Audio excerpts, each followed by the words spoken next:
সকাল সকাল ঘুম থেকে উঠে পড়েছি, উঠে তোমাদেরকে আমাদের এখানকার আশপাশটা একটু দেখিয়ে দিলাম। আর এই দেখছো, এগুলো হচ্ছে টালের আটি। কত টালাটি হয়েছে দেখতে পেয়েছো। আর সারা দিন রাত বৃষ্টির জন্য চারিদিক পুরো শ্যাওলায় ভরে উঠেছে।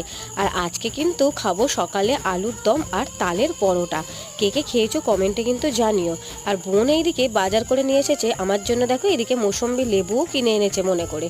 আর আজকে কিন্তু আমাদের বাড়িতে একটা পার্বণ আছে, সেই জন্য এখানে বোন এখন বসে বসে আমাদের এই চাষের যে মুগ কড়াই হয়েছিল সেইগুলো যাতাই করে ভাঙিয়ে নিচ্ছে। আর মা চলে যাচ্ছে এখন পুজো দিতে।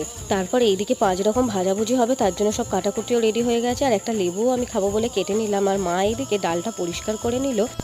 তারপর কিন্তু এইদিকে সব রান্নাবান্না কমপ্লিট হয়ে গেছে। আর আমার কিন্তু সর্দি করে গেছে, তাই গলাটা একটু ধরে গেছে। আর আজকে আমাদের পার্বণটার নাম হচ্ছে চচ্চড়ি। এরকম চচ্চড়ি পার্বণ তোমাদের কি কারো থাকলে, যদি থাকে কমেন্ট করো। আর এদিকে ভাজা ভুজি, পায়েস, চাটনি দিয়ে বেশ সুন্দরভাবে খেলাম। তো আজকের ভিডিওটা কেমন লাগলো কমেন্টে কিন্তু জানিও।